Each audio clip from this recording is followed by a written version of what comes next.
Muy buenas noches, un pequeño problema con el micrófono. Me presento nuevamente, soy Agustín Ruiz, formo parte de la Dirección de Comunicación del Conocimiento de la UAM y el día de hoy estamos iniciando un nuevo ciclo en este bonito martes, jueves en la noche. Iniciamos con el ciclo Interdisciplina de Vanguardia, la UAM, el IPN y la UAMEX, con esta gran conferencia llamada Conservación, los bosques del Estado de México. Y como ya es costumbre en nuestros ciclos, déjenme contarles que podrán ser acreedores a unos premios. En esta ocasión será un telescopio o una mochila para laptop. Si ustedes quieren participar por estos premios, tienen que considerar lo siguiente. Al terminar la conferencia, tendrás hasta 5 minutos para llevar a cabo el registro de asistencia para obtener la constancia de participación. Tendrás que cumplir con al menos 2 asistencias de las 3 de conferencias que se darán durante este ciclo. Si cumples con esto, generarás un boleto para poder participar en el sorteo.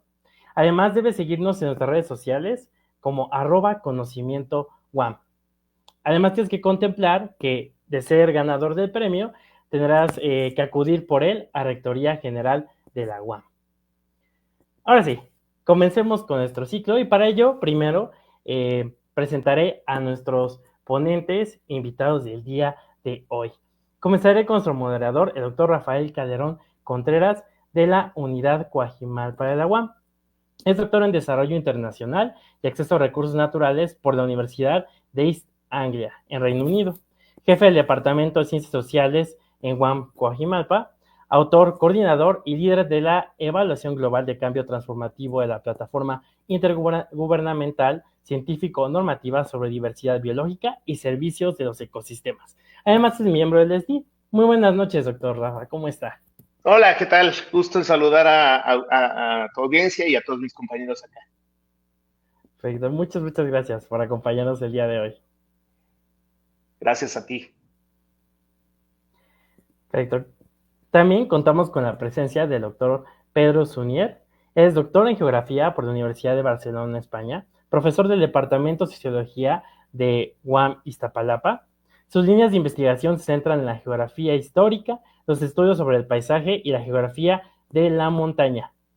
Y es miembro del SDI. Muy buenas noches, doctor Pedro. ¿Cómo está? Buenas noches, muchas gracias por la invitación y saludos a la audiencia. Muchas gracias por estar por acá el día de hoy. También contamos con la presencia del doctor Alejandro Camacho. Es doctor en Ecología Química por la Simon Fraser University en Canadá, profesor e investigador en la Escuela Nacional de Ciencias Biológicas del Instituto Politécnico Nacional, y sus líneas de investigación se centran en la entomología forestal y económica, ecología química, análisis de datos y desarrollo sustentable. Muy buenas noches, doctor Alejandro. ¿Cómo está? ¿Cómo se encuentra? Hola a todos, buenas noches, muchas gracias por la invitación. Muchas gracias por estar por acá. Y finalmente, el doctor Oliver Hernández Lara. Es doctor en Sociología en el Instituto de Ciencias Sociales y Humanidades por la UAP, profesor de la UAMEX, ha participado en proyectos nacionales de investigación en la línea de agua y agentes tóxicos y coordina la red de estudios críticos del agua y es parte de la red iberoamericana de historia de la psiquiatría y del grupo de trabajo de ecología política de Claxo. Muy buenas noches, doctor Oliver. ¿Cómo está? ¿Cómo se encuentra? ¿Qué tal? Muy buenas noches. Muy entusiasmado de participar con ustedes y pues honrado de que me invitaran. Muchas gracias, Agustín. Muchísimas gracias. Bueno, muchas gracias por contar con la presencia de todos ustedes y le doy la palabra al doctor Rafa para que nos introduzca al tema del día de hoy. Bueno, pues muchas gracias, Agustín. Qué gusto tener aquí a mis compañeros y amigos Alejandro, Pera, Oliver, para discutir este tema tan importante sobre la conservación de los bosques, las montañas del Estado de México y en general un poco abrir la discusión sobre la relevancia de las montañas a nivel global, ¿no?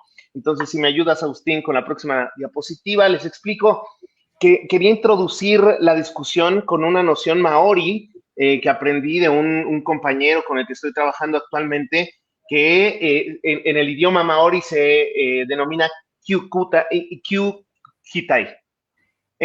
Kyutakutai quiere decir textualmente de la montaña al mar, de la punta de la montaña al fondo del mar.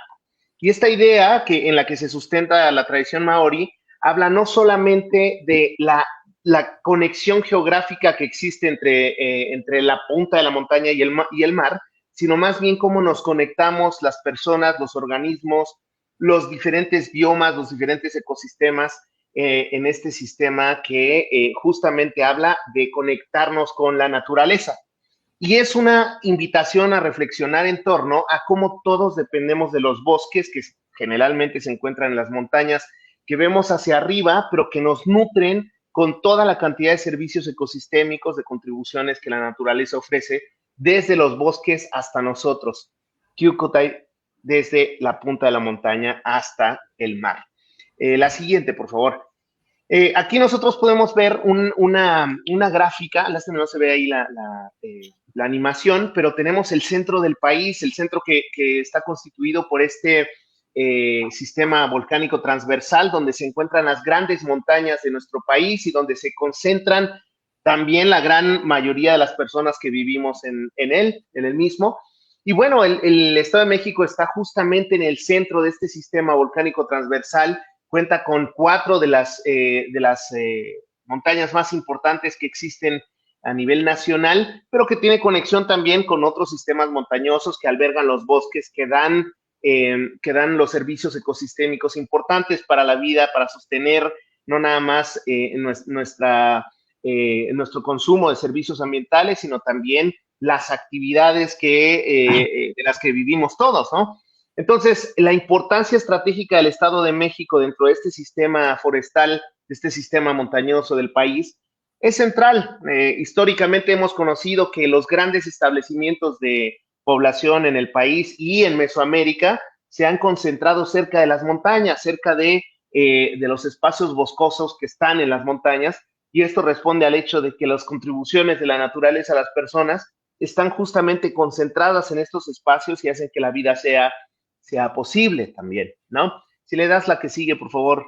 En el caso particular, pues yo tratando de contestar a una de las preguntas que le envié a mis compañeros, tal vez la montaña favorita que tengo en todo este sistema es el Nevado de Toluca. Yo mismo nací, crecí, me reproduje y con gran chance tal vez muera también en Toluca. Y el Nevado de Toluca ha sido una parte muy importante, no nada más de mi vida personal, sino también de mi formación académica. Mi trabajo de tesis de licenciatura, maestría y doctorado se centra en la actividad socioeconómica y en los problemas socioecológicos que ha atravesado esta montaña, sus bosques y sobre todo ahora, recientemente, en la interconexión que existe entre las provisiones de la naturaleza que están surgiendo desde la montaña hasta otras comunidades que están a largas distancias de la misma.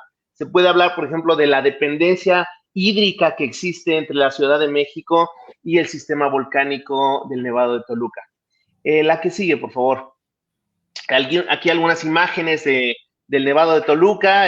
Como les decía, hemos estado desarrollando trabajos junto con el doctor Ángel Endara de la UAMX y muchos otros compañeros que estamos tratando de explicar por qué las montañas y los bosques en general están afrontando riesgos completamente diferentes. Nunca hemos en la historia de la humanidad afrontado tantos riesgos tan apremiantes y sobre todo que representan tantos riesgos para las comunidades aledañas a las montañas en el mundo.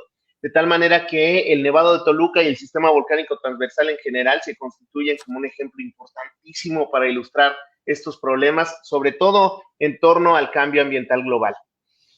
Y para darle la palabra a mis compañeros y no robarles más tiempo, si le das a la próxima, por favor, Agustín, hay una tradición muy hermosa que he aprendido de mi hermano, aquí en esta foto, Ángel Endara, haciendo trabajo de campo durante casi 20 años en las montañas, no nada más en el Nevado de Toluca, sino en el resto del sistema volcánico transversal, la chaya a la Pachamama, que es justamente este ejercicio de brindar pues una ofrenda a la montaña para pedirle permiso para trabajar, para poder acercarnos a sus entrañas, entender mejor sus procesos y sobre todo agradecer las contribuciones de la naturaleza que nos provee. Entonces, bueno, es una buena práctica que hemos alcanzado a aprender a raíz de tantos años de trabajo con un equipo multitransdisciplinario. Y la idea justamente es que en esta sesión podamos de alguna manera, donde nos escuchan mis compañeros allá en sus casas y ustedes, la audiencia, de igual manera podamos hacer un ofrecimiento a la naturaleza, a las montañas, a los bosques, en agradecimiento por todas las contribuciones que nos da. Y en ese sentido, pues la discusión de este día será relacionada directamente con estas contribuciones de la naturaleza que ofrecen los bosques, su importancia para sobrevivir como humanidad, ¿no? Y también los grandes retos que enfrentan las montañas y los bosques en particular. Y creo que con esto termina mi presentación, ¿verdad? No sé si es así. Agustín, si me das un clic por ahí a la presentación, por favor. Ajá. Pues otra vez agradeciendo a las personas que han contribuido con tantísimas horas, esfuerzo, con comunidades locales, trabajando siempre a favor de la conservación de los bosques del Estado de México y del sistema volcánico transversal. Reconocer que hay mucha gente que está protegiendo la naturaleza, que nos da de tomar agua, que nos da de comer a comunidades muy alejadas de estos sistemas. Entonces, pues muchísimas gracias y con eso abrimos el debate y esta charla en torno a los problemas que estamos enfrentando desde estos sistemas y hacia estos sistemas también. Muchas gracias. Entonces, bueno, pues tal vez yo abriría esta discusión con una pregunta muy particular, que es ¿cuáles son las principales contribuciones de la naturaleza a las personas que ofrecen los bosques, las montañas, no nada más del Estado de México, del sistema volcánico transversal, sino del mundo entero a la humanidad? ¿Y de qué manera dependemos de las montañas para sobrevivir? No sé si alguien quiere empezar con esta discusión. Sí, adelante, Alejandro. Hola, buenas tardes. Pues gracias por la introducción al tema. Con respecto a esta cuestión de la contribución de las montañas, de los bosques, particular la referencia hacia los grandes valles cercanos a esa montaña que te gusta tanto, el Valle de Toluca, el Valle de México. Todavía hace algún tiempo ponían a la entrada de el camino que lleva a los Venados, algo así como bienvenidos a la fábrica de agua o algo así, pero creo que ya no está el póster, el letrero, ese anuncio, y es ahí donde el servicio que presta en particular el Nevado de Toluca y las montañas adyacentes a las cuencas del Lerma, del sistema Cutzamala, adquieren pues una dimensión estratégica, ¿no? No podemos dejar atrás esa crisis de disponibilidad de agua que se dio a principio de este año. Muy afortunados por tener un año particularmente lluvioso, preocupados qué es lo que va a pasar en los años siguientes. Ahí los meteorólogos, los geógrafos nos pueden avisar qué podemos esperar. Ojalá que se venga una rachita de otro par de años lluviosos, porque nuestra dependencia del agua que aportan estos bosques, y en particular el Nevado de Toluca, pues es sumamente importante, ¿no?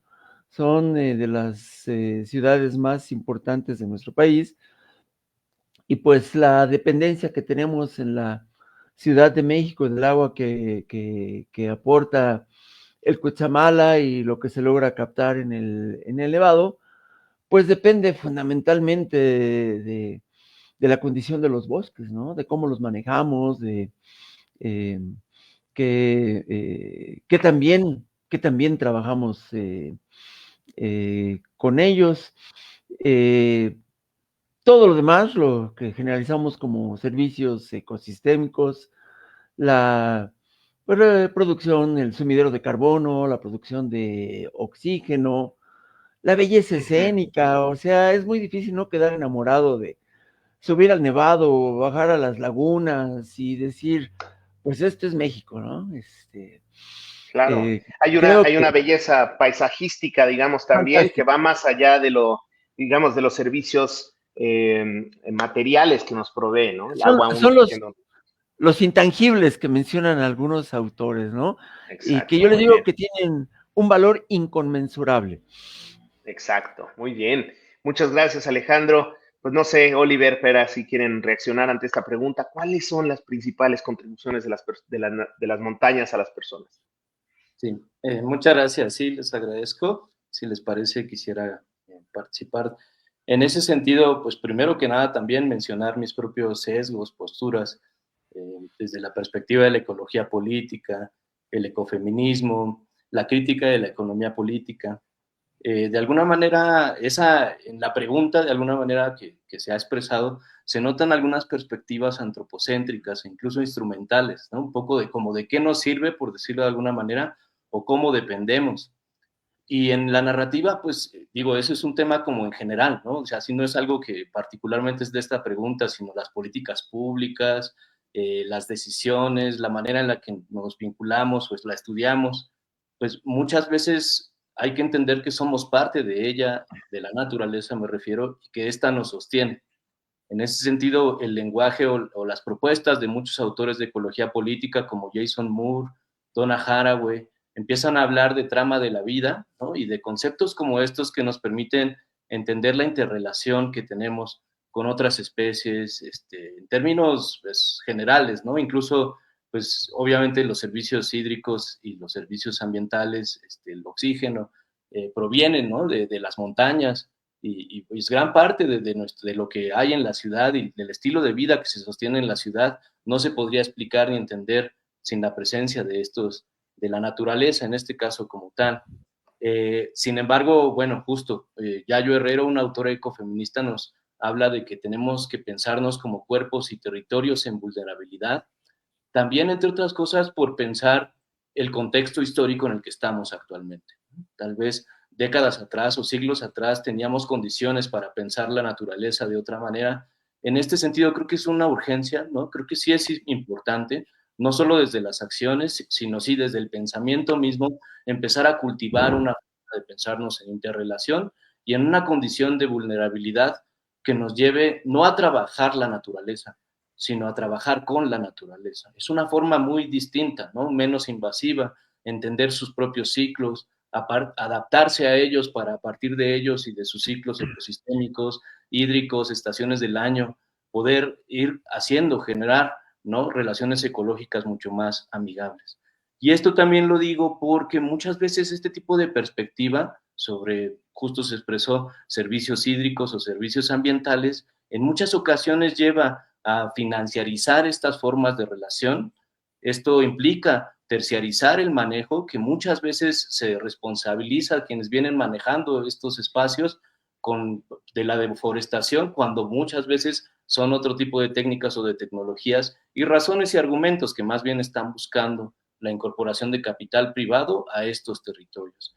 Y las empresas, cuando pagan estos servicios ambientales, a veces lo toman como un derecho a contaminar, ¿no? Entonces, Exacto. estos esquemas es importante repensarlos a través de otra gramática y de otra epistemología.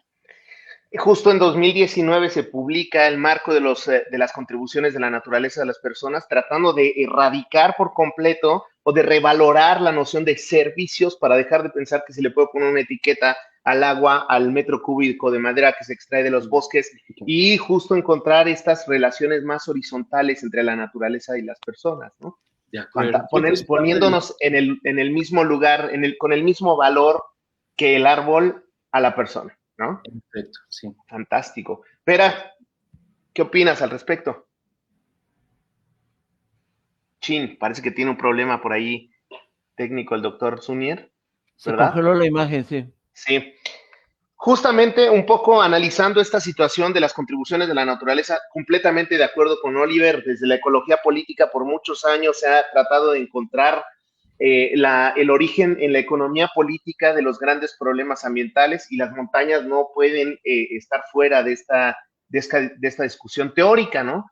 Es decir, tenemos necesariamente que dejar de pensar en el dinero para encontrar valoraciones radicales y alternativamente diferentes a lo que se ha pensado hasta ahora, ¿no? Ya regresó el doctor Zúñiga. Adelante. Hola, buenas tardes. Bueno, pues mira, yo quería empezar con una crítica con las imágenes que has puesto. En realidad, esas montañas que has pintado sobre el estado de México están sobre una gran montaña que ya es México. México es una gran montaña. Así lo decía Alejandro de Humboldt en su ensayo político del Reino de la Nueva España, que México es el lomo de una gran montaña sobre la cual se erigen otras montañas más altas todavía. Y entonces, bueno, estamos viviendo en una montaña. Ya sé que para el público en general la montaña es el Popocatépetl o el Iztaccíhuatl, ¿no? Pero en realidad ya estamos sobre una montaña y es lo principal que hay que entender. Que México ya es una montaña. Estamos a 2.240 metros aquí en el Valle de México, en Toluca mucho más altos, ¿no? 2.900 metros, 1.800 metros, ¿no? Y claro, no entendemos o no se entienden las condiciones en las que ya vivimos. Un problema que tenemos que solucionar, ¿no? Sobre las aportaciones, bueno, ya las han mencionado tanto Alejandro como Oliver como tú, Rafael. El gran problema bueno, a veces cuando me dicen, es que en las montañas están los bosques. Bueno, los bosques están en las montañas porque los hemos quitado llano, ¿no? Y entonces de arriba. Y la biodiversidad en las montañas solamente, está también en el llano. Lo que pasa es que lo hemos ido expulsando y se han ido refugiando en las zonas de montaña. Y así con muchas comunidades que hay en México. Poblaciones yaqui, poblaciones mayo, poblaciones rarámuri, han sido desplazadas hacia las montañas, no porque quisieran, sino porque la colonización mexicana o la europea, ¿no?, las han ido expulsando hacia arriba. Entonces, en realidad dependemos muchísimo de todas las cosas. Pero también quiero criticar, siguiendo la línea que decía Oliver, esa visión, porque a veces pensamos que la montaña ha de ser útil nos ha de ofrecer servicios a la fuerza, ¿no? Y en realidad la montaña, aparte de ser un objeto, es un sujeto. O sea, también tiene su personalidad, tiene sus características y a ella hemos de adaptarnos, a ella hemos de respetarla, ¿no? Y yo creo que lo mejor lo mejor, pero una cosa importante que has explicado es que en realidad deberíamos dar gracias cada día a las montañas para que nos permitan estar aquí viviendo con ciudades inasumibles y totalmente pesadas, ¿no? Entonces yo creo que gracias a estas montañas en México se puede vivir. Claro. Así de fácil. Es una gran reflexión en torno a la importancia de las montañas y sobre todo de la identidad de las montañas. Dejar de pensar que la montaña es algo que está allá afuera, lejos, intocable y que no nos trastoca como personas, como individuos, ¿no? Sin embargo, pues es innegable que hay problemas que están recibiendo las montañas y los bosques, y en ese sentido me gustaría preguntarles, sobre todo porque tenemos intervenciones de 3 minutos, ¿cuáles son los 3 principales problemas que ustedes consideran que las montañas están enfrentando actualmente en esta nueva era geológica, ¿no?, el antropoceno? Empezaría por el doctor Zúñiga, pero creo que se volvió a congelar. Así que no sé si empezamos otra vez con el mismo orden, Alejandro. Claro que sí, muchas gracias. Pues llevamos ya buen rato trabajando en bosques en México, ¿no?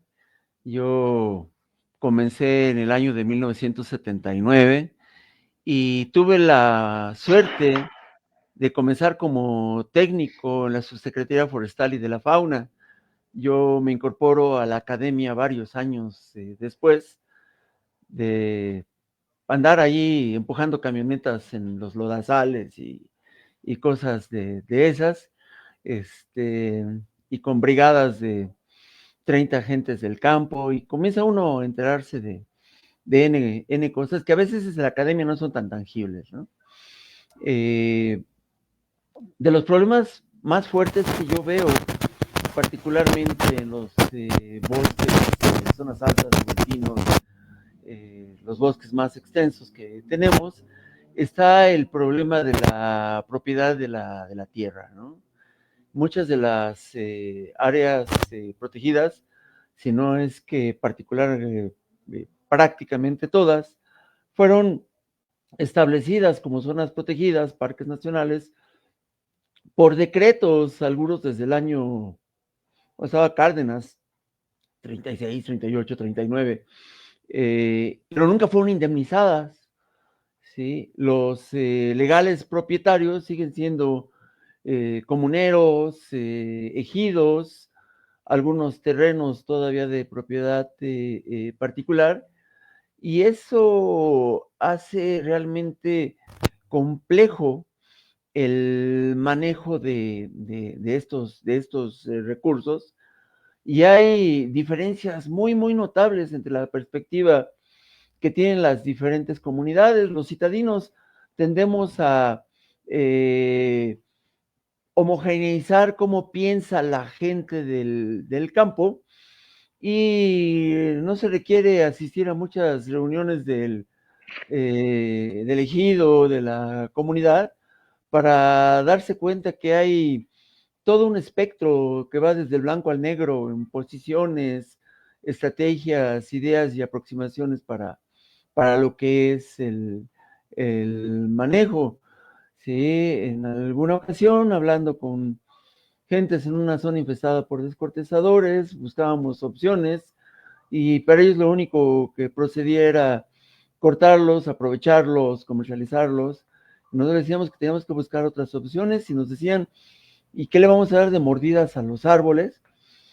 Pero, pues yo siempre he pensado, los países forestales son países muy ricos, ¿no? Suecia, Canadá, tiempo. Pues es una vuelta que no me esperaba, pensar que esta montaña en la que vivimos, como dice el doctor Sunier, efectivamente está en el sistema de tenencia de la tierra más complejo que hay en el mundo. Es increíble, ¿verdad? Y de ahí se derivan un montón de problemas. Oliver, ¿cómo ves esto? Bueno, yo lo pienso distinto. En efecto, son problemáticas las que implica, pero a mí me parece que si algo explica la conservación de los bosques actuales, tiene que ver con esa forma de propiedad y en efecto, sí, no homogeneizar. En efecto, lo que comenta el doctor Alejandro es cierto. No todos la gente del contexto rurales piensan exactamente igual y se relacionan con los bosques y con la naturaleza de la misma manera, ¿no? Como si fuera una cosmovisión Mazahua o Matlacinca, etcétera, etcétera, pues en todos los contextos, ¿no? Sigue viva, me parece, por supuesto, sin embargo, no en todas las comunidades se da de la misma manera. Eso sí es importante aceptarlo, pero primero hay que comentar también y hay que entender, pues un poco situado, no estamos hablando de cualquier bosque o de cualquier masa forestal, estamos hablando de la megalópolis de la Ciudad de México, que es el sexto centro poblacional más denso del planeta. En condiciones como esas, que además implica a partir justo del despliegue de políticas neoliberales, se construyeron kilómetros y kilómetros de autopistas, se cancelaron aeropuertos, se construyó mucha infraestructura que priorizó construir eso y producir una dinámica global de producción-consumo y no lo ambiental y forestal, por sobre otras cosas también, no solamente la ambiental y la forestal. Entonces, primero hay que entender que estamos en un contexto como este, y en un contexto como este, la pregunta que tenemos que hacer es, ¿cómo es posible que haya justo una conservación ambiental del bosque de agua tal como la ha habido hasta el momento? Y a mí me parece que si el capítulo hubiese penetrado con intención a este contexto, ya tendríamos otro tipo de situación muy, muy distinta.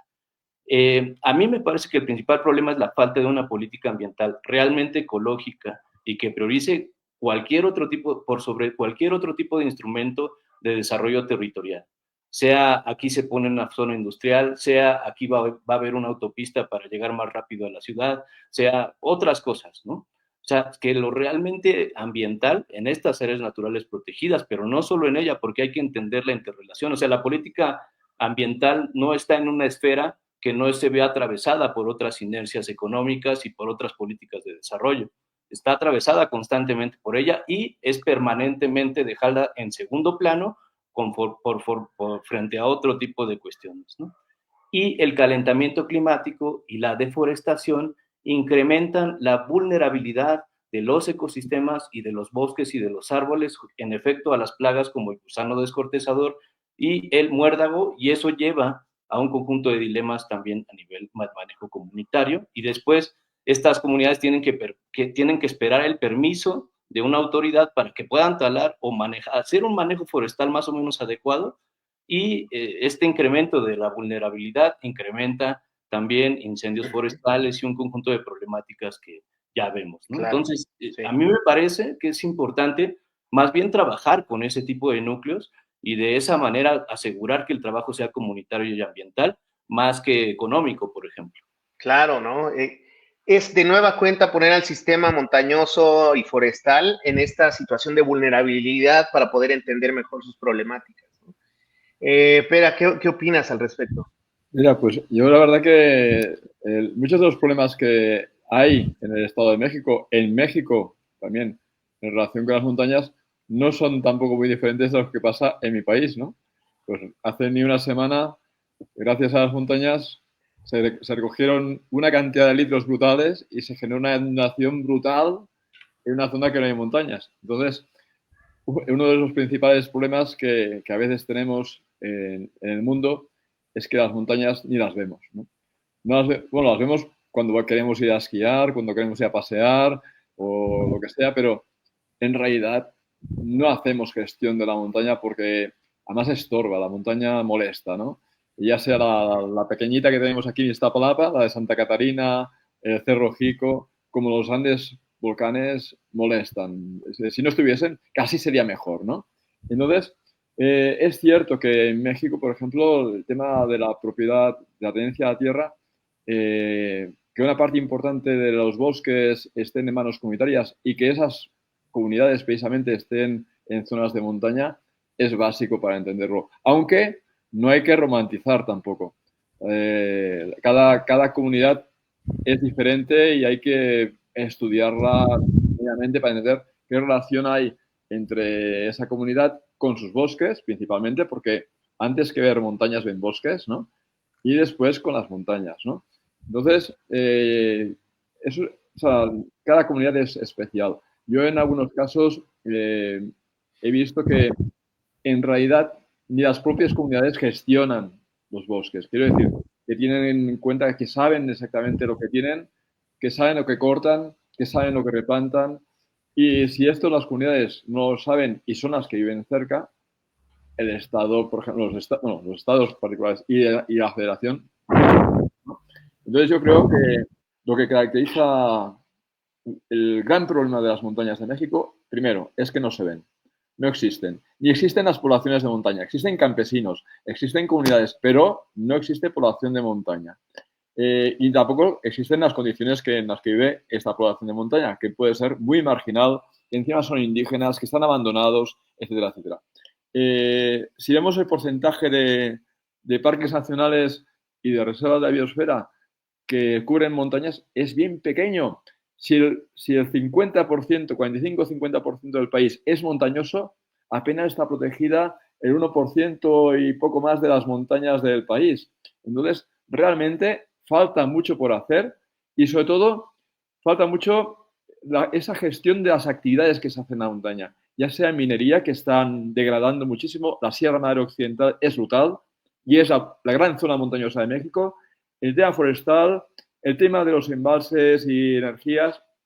Es decir, hay muchos problemas y sería difícil enumerar todos los que hay. Es decir, pero si no las vemos, no hay nada que hacer. Qué gran reflexión. A mí me parece, Pera, que le das al clavo en una situación importantísima. Les comparto una anécdota con el doctor Pera en algún momento durmiendo en un trabajo de campo bajo las estrellas, un poco en contra de mi voluntad. El doctor se puso necio de que teníamos que dormir sin la casa de campaña para ver las estrellas, y así lo hicimos. Yo le decía, las estrellas se ven increíbles desde la montaña. Y esta reflexión está exactamente al revés, es decir, cómo vemos a las montañas. Y un gran problema que nos ilustraba hace rato Oliver es que muchas veces la política pública, que es un instrumento de muchos para voltear a ver a las montañas se ve de manera instrumental, de manera incluso económica. Y ahí hay un gran problema, ¿no? Incluso aquí en la comunidad, que los invito y las invito a todos los que nos estén escuchando en las diferentes vías, que nos pongan preguntas en el chat. Giovanni nos escribe por aquí, ¿qué políticas públicas se han implementado respecto a la conservación de los bosques en el Estado de México? Y claramente esta es una gran pregunta que se une a la tercera que yo había pensado, es decir, pensemos en las iniciativas más importantes que ofrecen esperanza para tener un buen futuro en las montañas. Eso es muy importante, es decir, no pensemos solo en las políticas, por supuesto, para contestarle a Giovanni, enfoquémonos un poco, tratemos de responder a la pregunta, pero también pensar en otras innovaciones, en otras iniciativas que permiten al menos tener esperanza de que las montañas tienen un futuro y que se puedan ver de manera diferente. ¿Qué tal si empezamos contigo, pero ya que tomaste el uso de la palabra? Mal la elegiste. Mira, la verdad que desconozco mucho las políticas que realmente se están haciendo en la montaña. Yo creo que hay muy pocas. Y si hay, es para básicamente dos elementos que desde hace ya unos años están en la agenda internacional, que es la defensa de los bosques y defensa del agua. O sea, el tema de entender las montañas como el gran depósito de agua de las ciudades, que ya es una cosa conocida desde hace cientos de años, ¿no? Es el gran drama que tenemos, ¿no?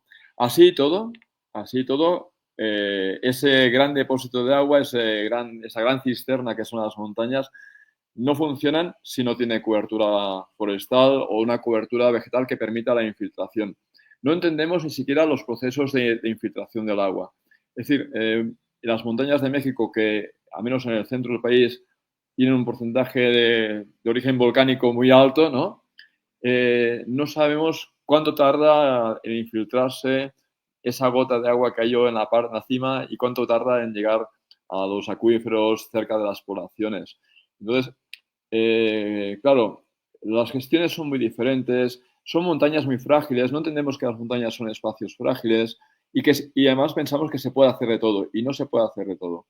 El tema de los incendios forestales es brutal, sobre todo en las montañas más próximas a la capital, ¿no? Bueno, y a Toluca imagino que también.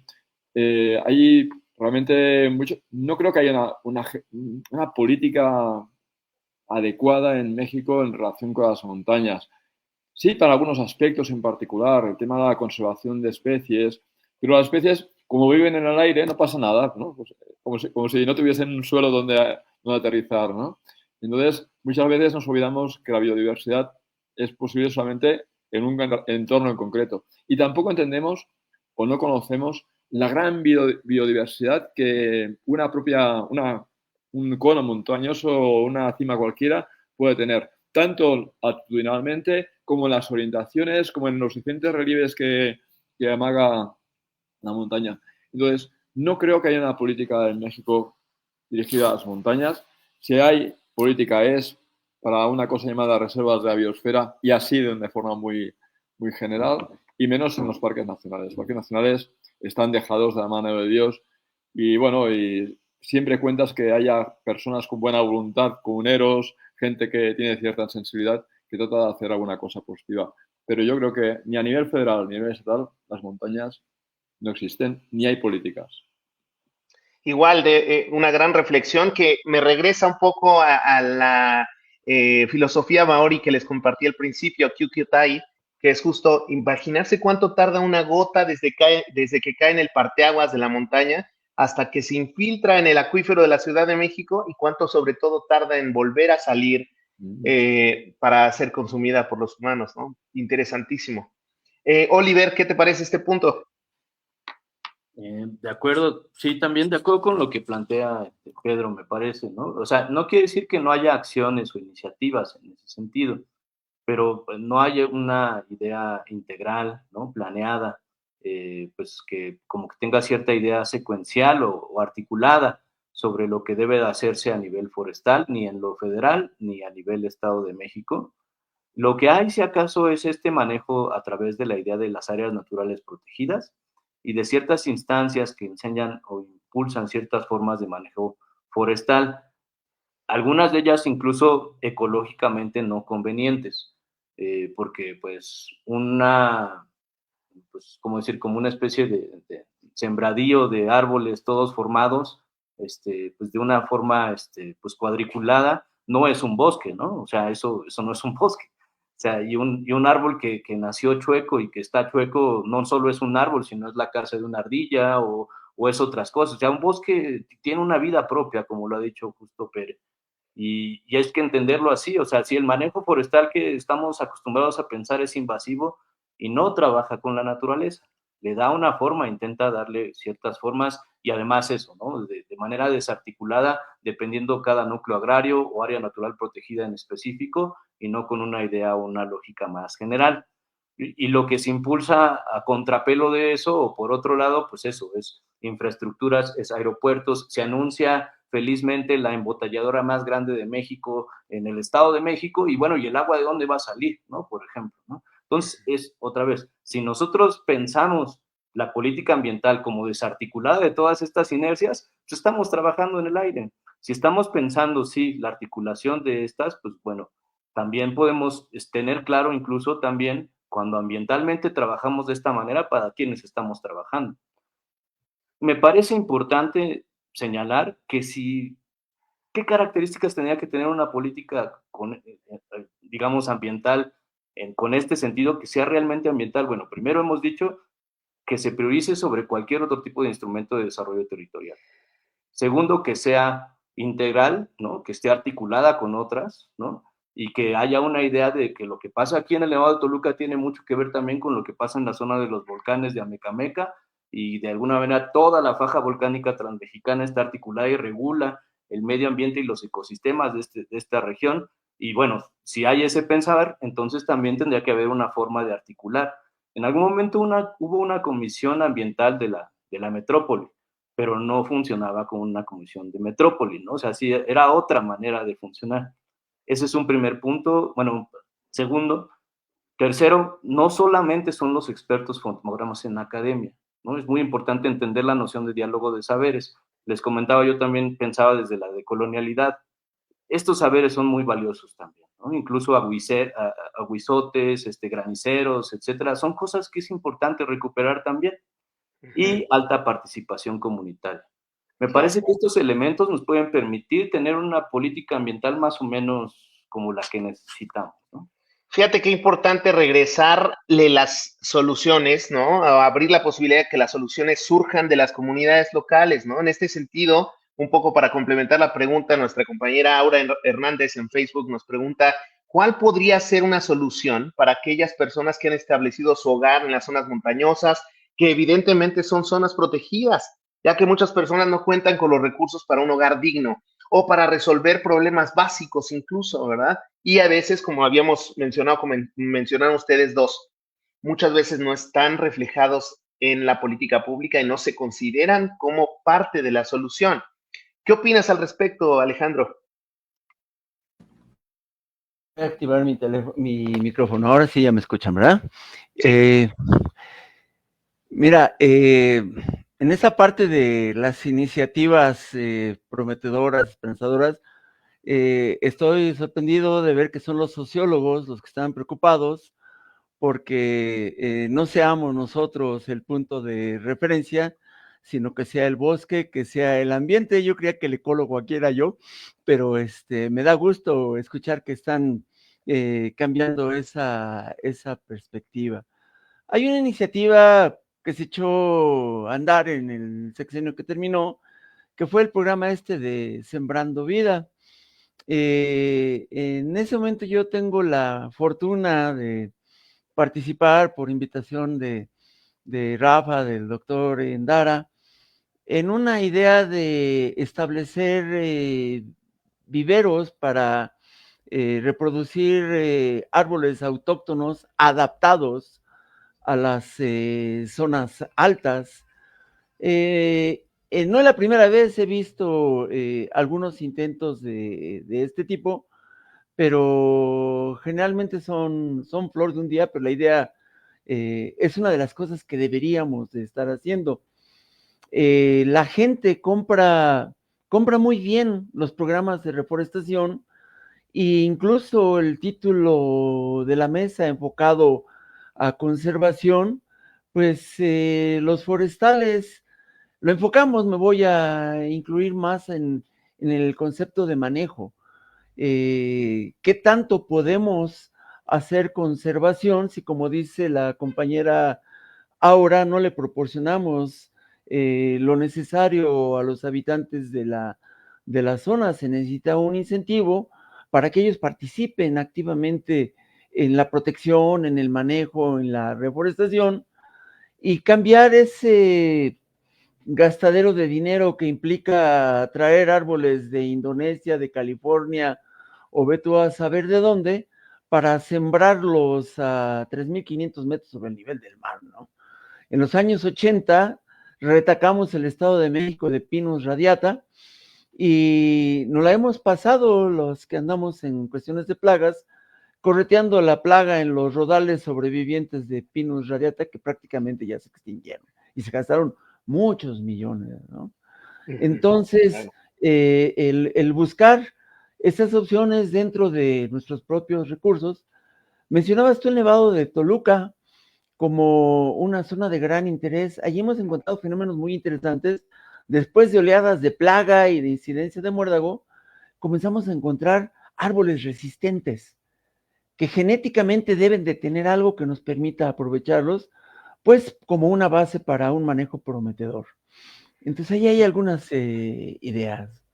Gran comentario, Alejandro, y gran publicidad para nuestro proyecto. Primeros 2 viveros manejados por la comunidad, un esfuerzo colectivo entre el IPN, la UAM y la OMX en Toluca, para crear los 2 primeros viveros manejados 100% por la comunidad, no solamente de especies forestales, sino también de sotobosque, para contribuir a una restauración socioecológica, más que la reforestación clásica que se encamina a implantar determinado número de árboles, que dicho sea de paso, 8 de cada 10 árboles sembrados en el mundo no funcionan, no crecen, y los otros 2 no cumplen las funciones ecológicas que se requerirían. Fantástico, pues entramos a la parte final del programa. Les pediría en un par de minutitos pues ofrecer sus conclusiones con respecto al tema que nos reunió el día de hoy, y les dejo la libertad de decidir quién quiere ir primero. No sé si gustan. Si, adelante, Oliver. Agradecer. Bueno, primero quisiera agradecer mucho la invitación. Escucharles fue muy, muy gratificante para mí, tener este intercambio y diálogo, y ver que podemos aprender las distintas disciplinas de cada una y de cada uno, y no solo disciplinas científicas o académicas, sino de las personas, ¿no? De las comunidades, de gente que ha estado ahí, tiene ciertos saberes hacer, sin idealizar, por supuesto, ¿no? Eso también es claro y es muy importante. Quien ha hecho trabajo de campo también tiene claro esa parte, pero no desistir en trabajar, digamos, de la mano, tanto de comunidad como de la naturaleza, ¿no? Pensar que la tecnología no tendría o no tiene por qué ser tan invasiva, que se puede utilizar con otros fines y formas, y podemos hacer muchas cosas, necesitamos de hecho hacerlas, ¿no? O sea, estamos en un contexto, vivimos un momento, un contexto como humanidad, como especie, pues como personas, pues que de alguna manera dejaremos algo a las futuras generaciones, pues que es crítico, ¿no? Y que sí también nos lleva a tomar acción, pero pues sí también tomar acción con la claridad de pues los actores económicos, políticos que también están de por medio y que tienen otros tipos de intereses, ¿no? Pueden mencionar, ¿no? O pueden presentarse de verde, ¿no? Y tener prioridades ambientales y un discurso ambiental con muchos conceptos que se manejen, pero en el fondo, pues sí es un poco preguntarse los efectos que muchos de este tipo de actividades, o incluso de estilos de vida que tenemos en la ciudad, que está fomentando, ¿no? ¿Qué lo sostiene y qué lo hace posible? Entonces eso, agradecer mucho este tipo de diálogos, ojalá pueda ser un ejercicio más permanente y pues lo mismo, ¿no? De igual manera, actualmente estamos en un proyecto de investigación de este tipo justo con el doctor Pérez. Venimos trabajando también bajo esa idea de dotar de viveros comunitarios y de pensar manejos forestales justo mucho más integrales y desde abajo. Agradecerles mucho. Muchas gracias, Oliver. Pues aprovechando el comercial, Pera, no sé si tú quieres continuar. Pues sí, no, la verdad que yo estoy aprendiendo mucho en México con relación a las montañas. O sea, las montañas de mi país son diferentes, las sociedades son diferentes y la relación entre, entre las personas en la montaña o las sociedades en la montaña también son diferentes. Entonces aquí aprendo mucho y sobre todo en el contacto que he tenido con las pocas comunidades que he tenido ocasión de trabajar, la verdad que he quedado impresionado. Quizás no tanto porque aquí no son montañas, ahí son cerros, ¿no? Para empezar. Entonces, el cerro es algo más amable que esa montaña agresiva, esa montaña helada, ¿no? Que de repente tenemos allá en los Pirineos, en los Alpes, ¿no? Entonces, aquí tengo que aprender mucho. La verdad que en el proyecto en el que estamos con Oliver, eh, hemos de hablar mucho con las comunidades que nos expliquen mucho sobre qué relación tienen ellos con los bosques, de qué manera los manejan, qué sapiencias tienen que nos puedan servir a los que somos un poco más técnicos o que tenemos una llamada doctor aquí por aquí, ¿no? Está bien, sabemos un poquito más quizás, pero desconocemos mucho la vida práctica, ¿no? Mi vivencia de las montañas es muy práctica, ha sido porque yo soy aficionado a las montañas desde siempre, ¿no? Al montañismo extremo a veces, ¿no? Entonces las he pateado, las he recorrido, las he rodado, las he escalado, las he bajado, me he embarrado, pero esa vivencia tan íntima con la montaña no es la misma que tiene la gente que vive en la montaña. Yo al final soy un urbanita que busca en las montañas otro tipo de respuestas, ¿no? Pero me fijo mucho en cómo vive la gente, en qué es lo que piden, qué es lo que les falta, ¿no? Y entonces esas cosas a mí me motivan mucho para seguir estudiando la montaña y en México es un lugar ideal. No solamente estoy hablando de las grandes montañas, te digo que aquí en Iztapalapa tenemos montañas más pequeñitas y que tiene ese problema de vivienda. No podemos echarlo a la gente que vive en las montañas, pero quizás les podemos pedir que las cuiden o que se integren más o que no las quemen o que, bueno, no sé, alguna cosa de ese tipo. Hay que educar mucho, ¿eh? Hay que educar y sensibilizar. Eso hay que hacer siempre. Gracias, espera. Alejandro, pues ¿cómo ves? ¿Qué opinas? No te escuchamos, tienes tu... Ya, listo, perfecto. Perdón, ya está.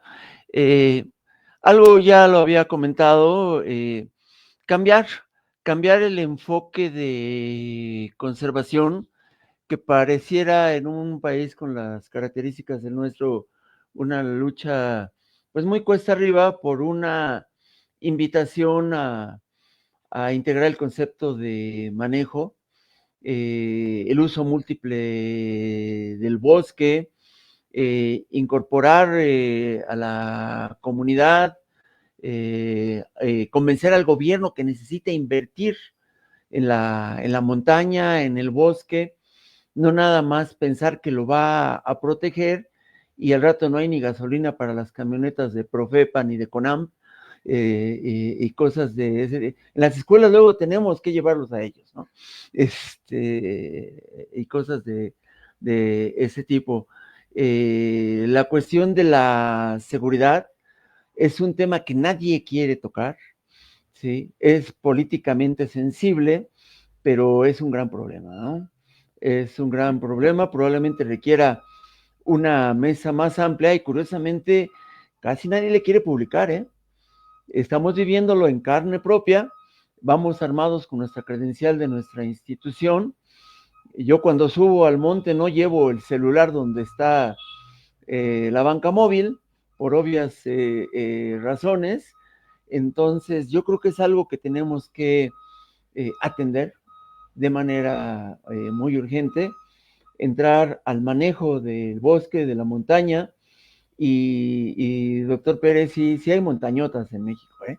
Sí hay, la Sierra Madre Occidental la comentaron, las sierras de Chihuahua, de Durango, nuestras montañas aquí cercanas, sí nos gustan y queremos mantenerlas. Algo que también quisiera comentar es que hay que tener mucho cuidado con la impresión visual que tenemos de los bosques, los datos del tamaño de las superficies y de las densidades de arbolado en zonas que se reportan como arboladas, no pasándoles a las zonas que han perdido la cobertura arbórea, es un gran tema, ¿no? Es un gran tema como para novela de Orwell, pero, Sí. pero ahí creo que ya abusé del tiempo. Yo No, con me- eso me quedo, les agradezco tantísimo también sus comentarios. Regreso nada más el foco de atención al punto que decía Oliver. Es necesario, como dice Alejandro, aplicar ciencia, conocer, entender mejor los procesos biofísicos, pero el foco de atención tendría que regresar al individuo, no nada más a las personas que viven en las montañas, sino nosotros que dependemos de ellas. Y un poco como decía Pera, hay que hacerlo desde la sensibilidad, es decir, regresar a entender desde una perspectiva de los sentimientos qué es lo que representan las montañas y sus contribuciones, para incluso definir mejores procesos científicos y para depender de políticas públicas completamente, radicalmente diferentes a las que tenemos, porque si no, no vamos a llegar. Muchísimas gracias a todos aquí en el grupo y a nuestra audiencia también un abrazo grande. Agustín, adelante. Bueno, pues muchísimas gracias. Definitivamente una gran mesa el día de hoy. Creo que nos han dado una perspectiva sobre las montañas y los bosques única. Espero que la gente se lleve tantas cosas como me llevo yo el día de hoy. Muchas gracias. Y ya solamente para cerrar, me gustaría dar algunos anuncios parroquiales de nuestra dirección. La siguiente semana continuamos con nuestro ciclo de interdisciplina de vanguardia, la UAM, el IPN y la UAMEX, con la mesa redonda, contaminantes, inteligencia artificial y procesos avanzados de eliminación. También me gustaría invitarles a que escuchen nuestra nueva temporada de Ciencia Abierta al Tiempo este viernes, el día de mañana, a las 10 de la mañana, iniciaremos con el tema México Diverso, Introducción a la Diversidad e Inclusión. No se lo pueden perder, va a estar bien interesante. Y por último, les recordamos que este 11 de noviembre tenemos la publicación de los resultados de la gran final de mi tesis en 3 minutos. Así que ya estamos a nadita de saber quiénes fueron las y los ganadores. Y por último, les agradezco mucho por acompañarnos. Dejo el código QR para que puedan pasar lista y contestar la pregunta para participar en nuestro sorteo. Y no me queda más que agradecerle a nuestros ponentes, a las personas que están detrás de cámaras como parte del equipo de la Dirección de Comunicación del Conocimiento.